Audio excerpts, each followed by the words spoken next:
So today we have verses 8, 9, and 10 of chapter 13 of the Bhagavad Gita lined up. I'll start chanting with verse number 8.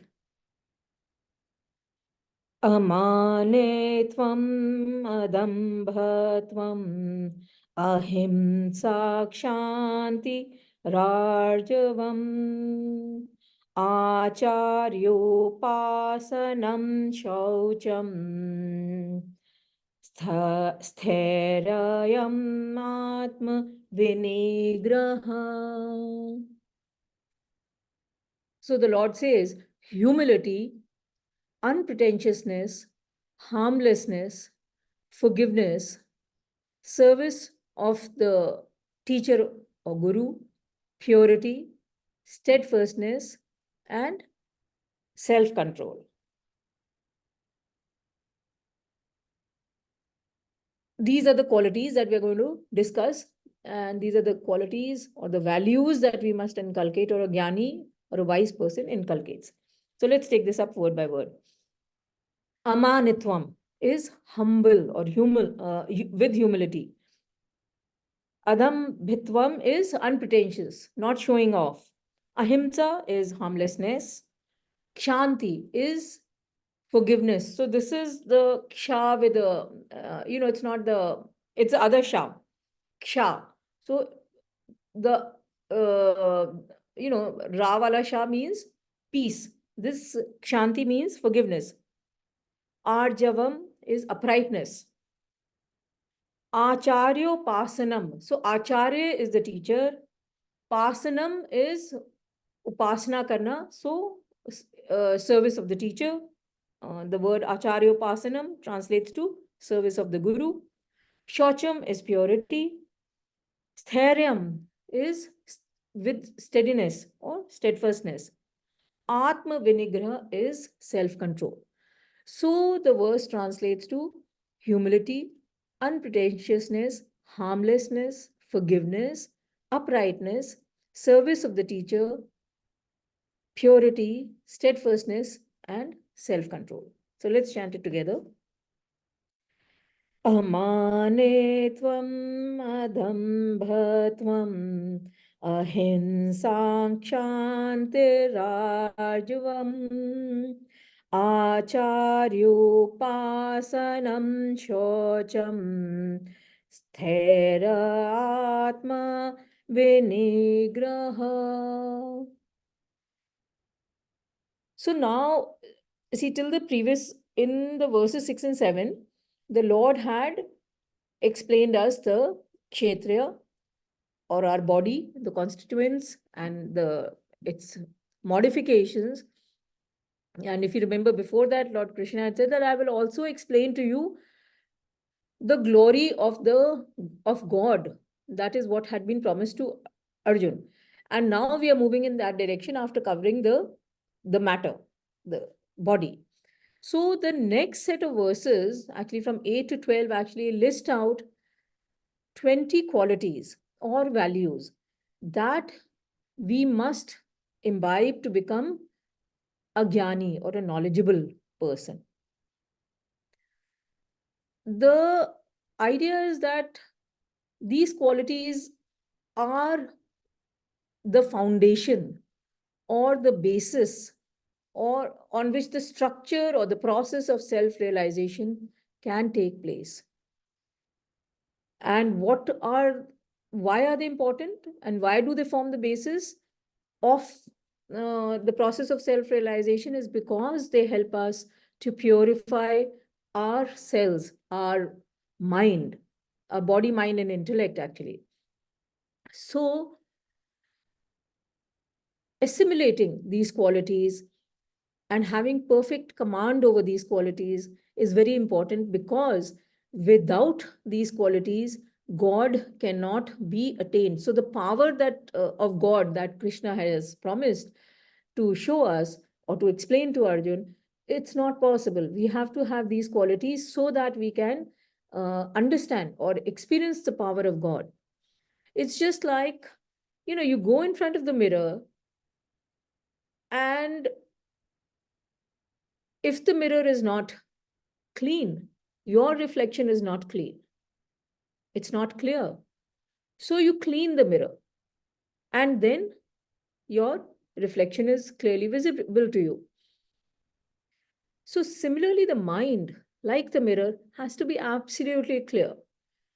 And that clearness or that clarity or that pureness comes from these imbibing these qualities.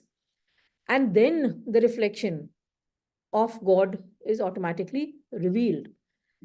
So, the effort of ours, our effort is only towards the cultivation of these qualities which purify our mind. And this is also termed as sadhana in our scriptures.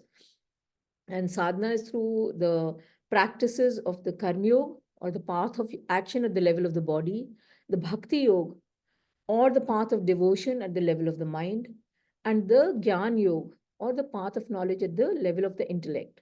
So these practices help us in purification, in our own purification. So at the level, at the body level or at the sense level, we must check the indulgence of our senses into the objects of the world. We must ride our senses instead of the senses riding us. And our mind should be attuned towards the welfare of the fellow beings, towards larger society. And thereby we will develop a feeling of oneness or love and affection for all. And we must start identifying with that oneness principle, which is the substratum of everything. So the wise person who is way ahead on this path of on the spiritual journey stop seeing the plurality of name and form. Instead, he sees oneness across the board with the entire creation. And he sees that unifying principle, God. And then the power of God actually gradually starts revealing in front of the Jnani. So, seeing the oneness across creation is the level at which the effort, our effort ends. So that is where all the practices will take us to, where you see oneness across the board. Then the power of God will appear in front of us. We will have glimpses through the creation, but to actually perceive God, God will grace us with His presence. The point is that these qualities are not just for theoretical knowledge. Because, theory wise, you can just read the Bhagavad Gita, make notes. These are the 20 qualities, great.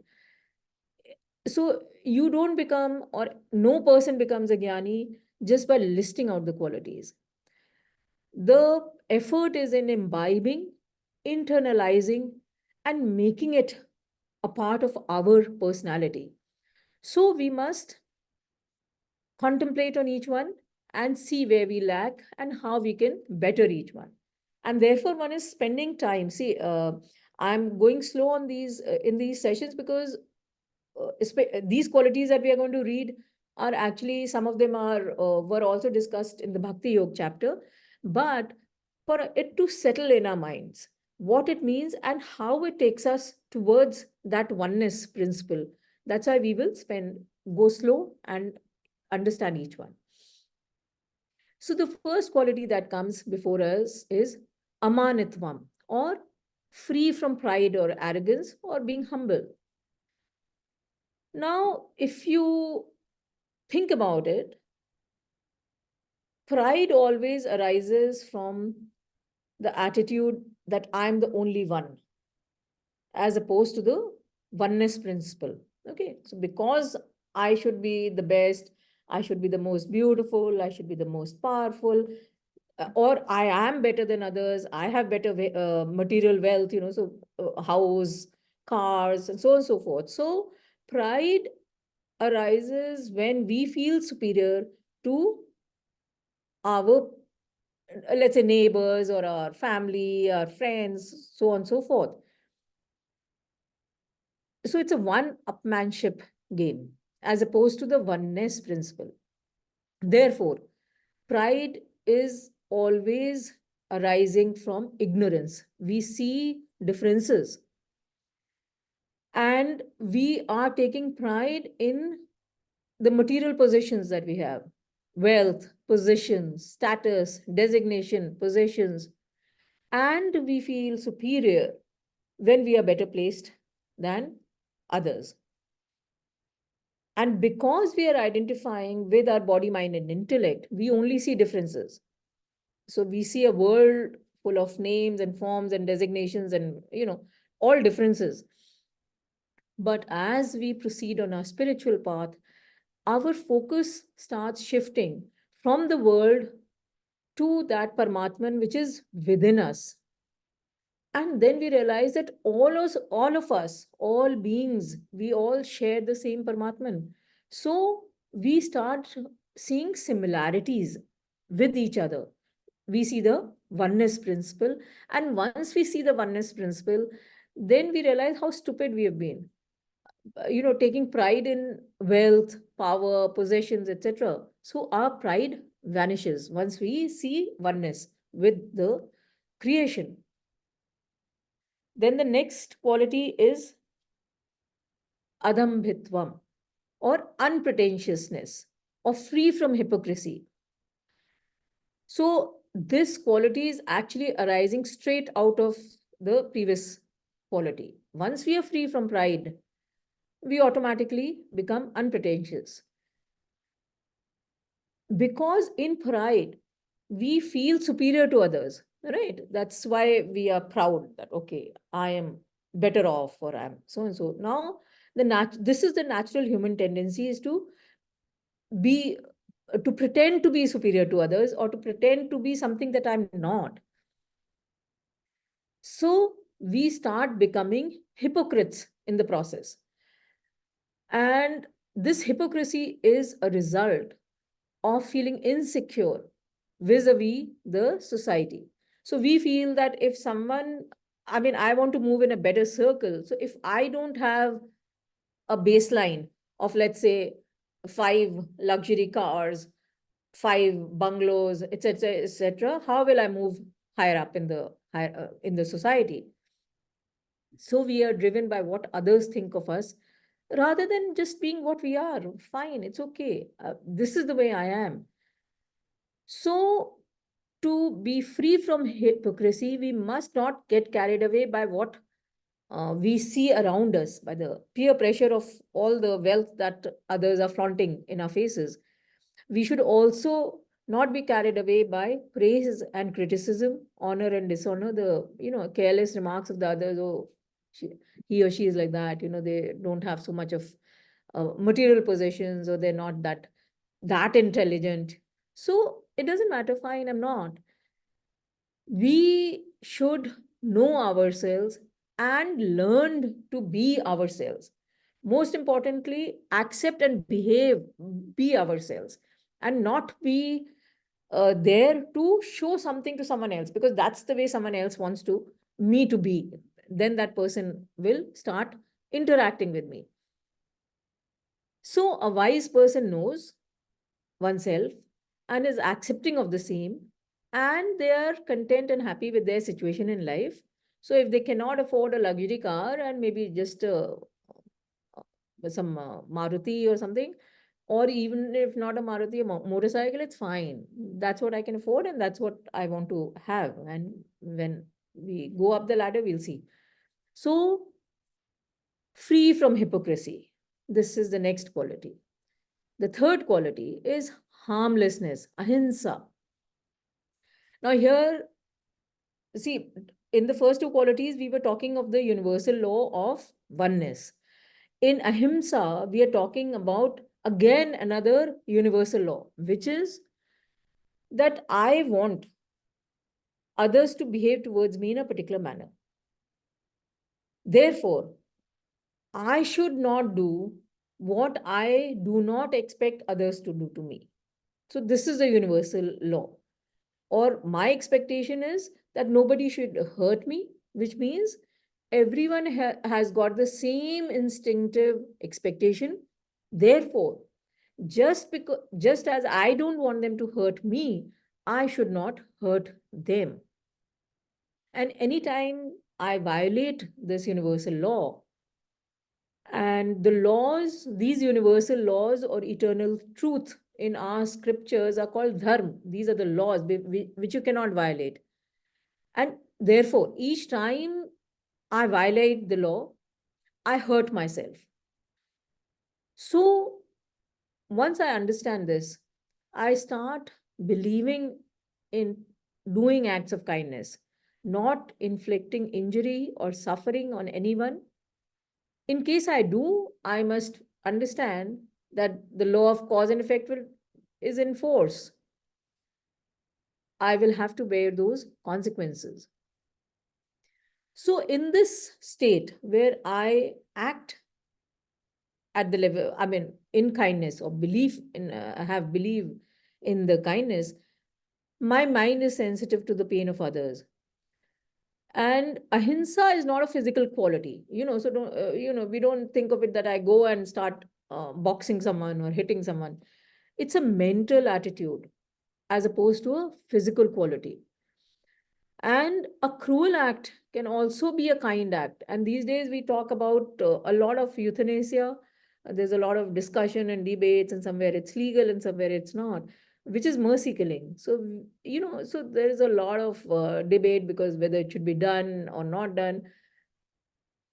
But we call it mercy. Euthanasia translates to mercy killing. So, because a person is not able to get well, and will never be able to function in the way the body is supposed to be functioning, the kshetra, right? So they opt out of that life. So there are many such instances that you'll find around you. Also, when we are talking of the Mahabharata, the great war in which Krishna is supporting the battle, and in fact in the Bhagavad Gita is telling Arjun to get up and fight. So a war is never it's always violent. Here the kindness is for the society. And in the Mahabharata time, the society was in a state of major decline. Of course, not as bad as it is today, but it was declining. And it was to establish the righteousness over the unrighteousness that the war was being fought. So ahimsa is a quality that we must all work towards. Then forgiveness, shanti. Now, you become forgiving when you know that the other person is, that's the way the person will behave. So, I mean, for example, if someone is not uh, very, doesn't talk properly or is not polite, and once you realize that that person comes from a particular background and is not aware of how to be polite or how to behave in company, you are forgiving. You say, okay, fine. The person is not aware of the social graces. So you are forgiving towards the person because you understand the limitations of the person. Similarly, the Jnani understands the next universal law, which is that the entire creation is functioning as per their prakriti and vasanas. The entire creation. We accept this in case of plants and animals. We know that, for example, the mango tree will bloom in summer, will fruit in summers only. We cannot really push it to start blooming and fruiting in winters. We understand that this is the way nature functions. The rose in our northern weather will actually bloom in the winter season when it's slightly cooler. A tiger will kill for food. A cow will graze on grass. So that's the way they are. That's the way they'll function. We understand and accept this for animals and the plant kingdom. But we forget the same for human beings. The wise person extends the same logic to human beings and understands that each person is functioning as per their vasanas. So you will have a critic, you will have someone who appreciates you, you will have a tyrannical person, you'll have a docile person, you'll have a criminal, you'll have a saint. So all this will exist, and each one is functioning according to their nature. And therefore, the Jnani is able to forgive. And we lack this quality because we keep forgetting that the universal eternal law that every being and the creation is functioning as per their nature. And once we forget this, we are very often intolerant and aggressive towards others. So, this is something that we should try to inculcate in ourselves, be forgiving. The next quality he talks about is arjavam, or uprightness, simplicity, uprightness. Now, straightforwardness or uprightness or simplicity, they are actually, if you think about the value, you will realize that they follow each other. I mean, they're almost synonymous. So how does straightforwardness in thought, speech, and action come? So, when I'm talking, I'm saying what I mean to say. I'm not praising someone who's looking horrible just because I want some favor from that person. So I meet the boss's wife and say, okay, you're looking very nice, ma'am, today. I don't want anything. So maybe if the person is not looking nice, I will not mention anything. If, or maybe some people might be blunt and say, well, there's something wrong. But the basic level from which we are functioning is from the level of our conscience. Our conscience is telling us what to do in a particular circumstance. And we have read in the earlier chapters that whenever we go against a conscience, see, conscience is what? It's a connection with that Paramatman which is within us, which is our knowing principle, our knowing faculty. And we commit sin whenever we go against our conscience or we start doing what we ought not to do. So we are simple and upright when we function without motives. So I have no axe to grind. I will say something which I think is correct. And if I feel my conscience is telling me not to say it, even though I may be thinking that, I will not say it. So straightforwardness in thought includes absence of deceit, envy, crookedness, etc. Basically, without any motives. So when we are speaking, we don't taunt people, we don't gossip, we don't use unnecessary flowery language to make the other person feel something which which is not correct, which is not honest. We are not truthful to ourselves actually. So forwardness in that was in speech, and action means simple living, forthright behavior, etc. So, by following our conscience and the values that we believe in, we lead upright, simple, truthful lives. Now, the next quality is Acharyopasanam, which I said was service of the guru, which translates to that value. Now, this was one of the qualities. See, some of the qualities, I'll sum them up at the end that we had covered during the Bhakti Yoga chapter. This was one quality which is not mentioned there. So, this applies to someone who has moved further on from the Bhakti Yoga and is now on the path of knowledge, or is doing the practices of the Gyan Yoga. So you go to a guru. I mean, this is important because spiritual knowledge or knowledge of the self is always possible only from a guru. So you may be reading your scriptures and all, but actually you need someone who will guide you and put you on the correct path and stop you and tell you what is incorrect, and through his or her behavior lead you to what is right.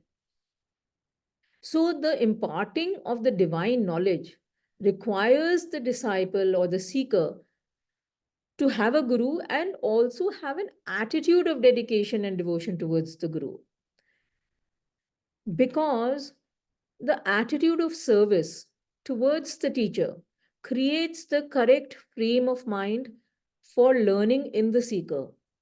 And actually, if you think about it, this is true not only for spiritual knowledge. Of course, spiritual knowledge is very, very subtle, so it's very prominent here. But even in the normal teacher student environment, if you do not have the respect for the teacher, so I'm talking about classrooms, so at the school, college, university levels, if you don't have respect for the teacher, you will not gain the knowledge which the teacher has to give you. So, what we have to remember is that the spirit of service, particularly in the spiritual realm, is required by the student. The student has to have the spirit of service. The teacher or the guru does not need it. The guru is self sufficient, he does not need anyone. It's the student or the disciple who has to have that value. Because by serving the guru, the disciple becomes humble and his or her commitment is established. So, this quality of service to the guru, which leads to humility and also steadfastness towards the goal, leads to calmness of the mind and intellect. And then the faculties are right for the subtle knowledge which the guru is giving and which has to be imbibed by the disciple. Lack of an attitude of service indicates a selfish student with ingratitude. Both selfishness and ingratitude will always result in mental unrest. In that state of mind, when your mind is agitated, the intellectual faculties are automatically reduced, which is a hindrance in getting the optimum knowledge from the guru, from the teacher also. And you may recollect that in chapter 4, verse number 34, Krishna had already listed 3 qualities of a seeker or a student. They were prostration, questioning, and service. So this was service of the guru or acharyopasanam. Then we move on to shuchi. Shuchi is purity and both internal and external purity. So we are aware of the purity or cleanliness at the physical level. So we keep ourselves, our homes, our environment clean. But it is very much required also at a subtle level, the mind and intellect, so that firstly, we don't have negative thoughts. We think we have pure thoughts, and we also reduce our desires. Now, if we do not watch our mind and intellect, what happens is that the pure emotions, like love, they become impure. So love very quickly modifies, and we had talked of some modifications in verse number 7. It modifies into first attachment and then obsessive attachment. So this is how gradually each of those qualities, which are good qualities, become negative qualities or impure. And it is these impure qualities that cover the Paramatman within us. So the true Jnani understands the nature of desires. Most of the impurities arise from by working on the desire. And that's why verse number 7 had specifically talked about desires and its modifications. So the wise person understands the nature of the desires, their modifications, and is careful that as the person is working, the desires are not multiplied, and whatever vasanas are remaining, they are also removed as one progresses. And it is only then that the self within all of us will emerge. And once the other thing is that the self emerges, it comes out, it's revealed. It is not, you don't go towards it, it's already there within us, So we have to work towards removing the impurities so that the pure item or the purity within us surfaces. Then we talk about sthairyam. or steadfastness.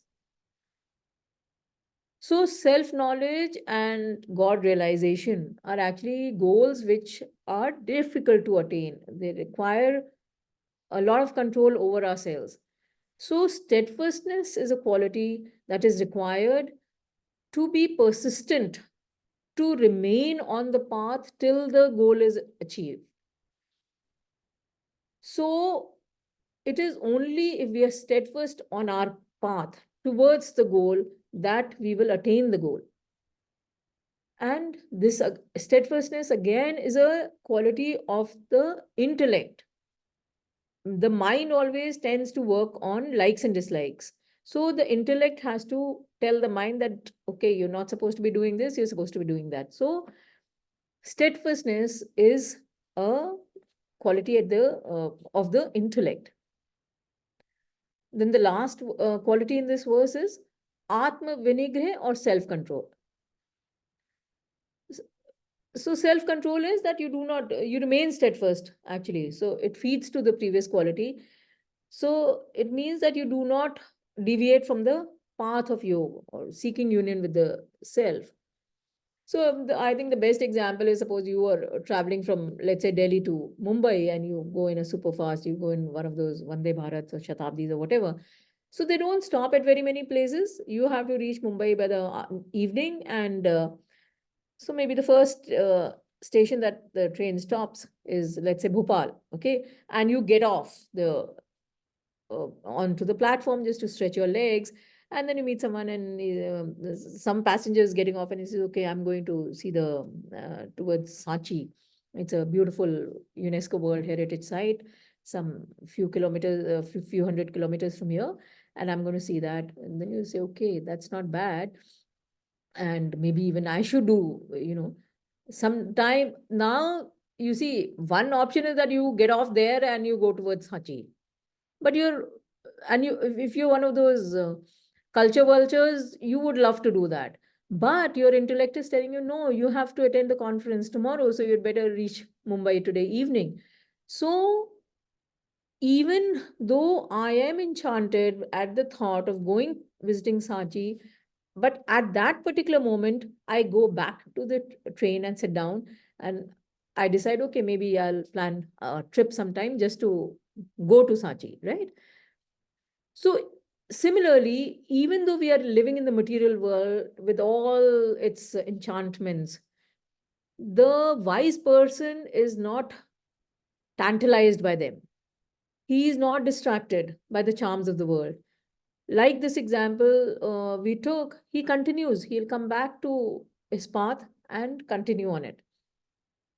Also, we must understand the difference between self-control and self-denial. Self-control is not self-denial. Self-control is an intelligence abstinence from something that obstructs the journey on the set path. So in the example, self-control is that at that instant, I come back to the train. Self-denial would be that, okay, I'll never go to see Sanchi. You will. You can maybe go on the way back, you decide to take a break at Bhopal and go to Sanchi. So it self-denial means that you are not enjoying or the possessions, your possessions and the pleasures of the world. It's not the same thing. Self-control is not denying yourself the enjoyment of the world. So the wise person enjoys the possessions of the world and the pleasures of the world, but is intelligent enough not to let these possessions generate more desires and vasanas in him, that is one, and take him away from the path or from his goal that he has set out. So the jnani is self-controlled. Because, and the goal of the jnani is, of course, God, attaining God. So he is detached from the world, gaining mastery over his mind and senses. So in this particular verse, we have covered 9 qualities. And let's move on to verse number 9. Indriyartheshu vairagyam अनहंकार एव च जन्म मृत्यु जरा व्याधि दुख दोषानु दर्शनम. Interesting verse. It says indifference towards sense objects and also absence of egoism, perception of or reflection on pain and suffering of birth, death, old age, and illness. Let's take this up word by word. Indriya Artheshu is Indriya is sense, Artheshu on which they go towards. So Indriya Artheshu means towards sense objects. Vairagyam. Vairagya we know is dispassion, not interested. Anahankar. Ahankar is ego. Anahankar becomes without ego or absence of ego. Ev also cha, and Janm is birth. Mrityu is death. Jara is old age. Vyadhi is disease. Dukh, doshanudarshanam. So dukh is pain. Dosh is fault, or actually in certain translations you will read it as evil, translating it to suffering in my case. Darshanam, darshan shastra. So darshan means dikhna. You feel the presence, you are actually able to see. So that's why some of our scriptures are called the darshan shastra, because they are so logically explanative that you are able to actually see what is being said. Here it means that you are able to see the pain and evil or suffering, right? In what? In birth, death, old age, and illness. So the verse translates to indifference towards sense objects and also absence of egoism, perception of or reflection on pain and suffering of birth, death, old age, and illness. So let's chant it together. इन्द्रियार्थेषु वैराग्यम् अनहङ्कार एव च जन्म मृत्यु जरा व्याधिः दुःखदोषानुदर्शनम्.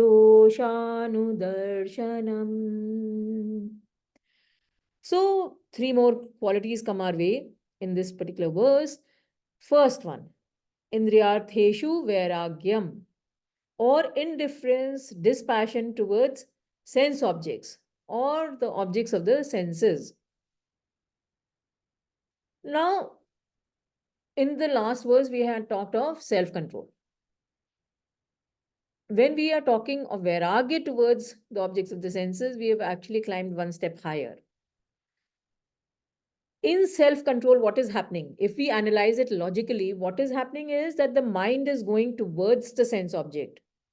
But the intellect is telling the mind that no, you'd better stick to your goal. Okay, so the same that train and the person getting off at a particular station to visit the temptation to see a particular monument. But the intellect says, come back to the train, you have to be attending a conference in the other city. So the mind is drawn, but the intellect brings the mind back to the goal. So control, when we talk of control, it's channelizing, it's not giving up. So you're not renouncing it, but you're channelizing your faculties, body, mind, and intellect towards the goal that you have set, which is to attend the conference. Dispassion, however, you know, it means that even the mind is not looking for that particular monument. So the mind is not seeking the enjoyments of the world or the sense objects. So one thought process would be, okay, fine, that's good. We have so many UNESCO heritage sites, great. So that is another way to, think about the particular comment or the example that we took up. So that is what vairagya towards the objects of the senses means, that you don't even you're not even attracted, the mind does not even go towards the monument, after the monument. It's like the child will outgrow the toys when he or she grows up. Just like the child outgrowing his or her toys as he becomes a teenager, it is we who outgrow the world, and we see, well, not much of value in the monument. It's great. It would be fine, but we are not really there. So self control. This is the basic difference between self control and vairagya. So dispassion arises not from giving up, but from taking up of a higher value item. So from the monument, I value my conference more. So I would rather go for the conference than go to a particular place. So we see this happening as we grow up. So as a toddler, the toys give way to tricycles, to an attitude for a teenager. Preschool gives way to school, to college, to university. So lower value items automatically keep falling off as we take up higher value items. So in as we move on our spiritual journey, when we have taken up God as our goal, there is no other higher value item. We automatically attach ourselves to the highest value item, because we understand that the highest knowledge will put all these sense objects in the correct places. I mean, we are not seeking them because they are not capable of providing me with that eternal bliss that I'm seeking. It is only the knowledge of God that will give me that. So this was vairagya towards the sense objects. Next quality is anahankar, or absence of egoism. So without I-ness or egolessness, uh, we function in the world. Now, I-ness, this quality was there also in the previous chapter. There it was called nirahankar. So I-ness or the ego is reflected in three manners. Okay. One is that I feel that I'm the greatest. There's no one better than me. To some extent, we touched that in the previous verse. So I feel I'm different from others. I'm the greatest. I'm the best. There's no one better than me. That's the first way in which it reflects. Second, I feel that I am the only one who is important, and therefore the entire world and everyone around me should be serving me, should be catering towards me, and so on and so forth. I mean, as if the entire creation is there to for my sake. That is another ahankar, or how it reflects or is manifested. The third is I am the doer. So doership.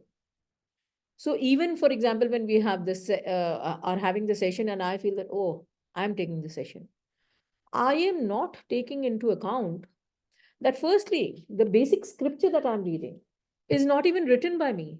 I am reading something which someone has written and someone else had spoken. Someone took out the time to write it down. Then now today when I'm reading it, someone has printed it for me. Then I'm reading it out. Right. And I have the capacity to be able to read. My intellect has the capacity to understand. That is what only to understand, I guess, is my contribution. Even the reading I have been taught by someone else in my school days. So I have forgotten the entire contribution of all these people when I say that I am taking the session. I have done nothing actually. Even so, this is okay. We are talking about a session on Bhagavad Gita, but even stitching a button.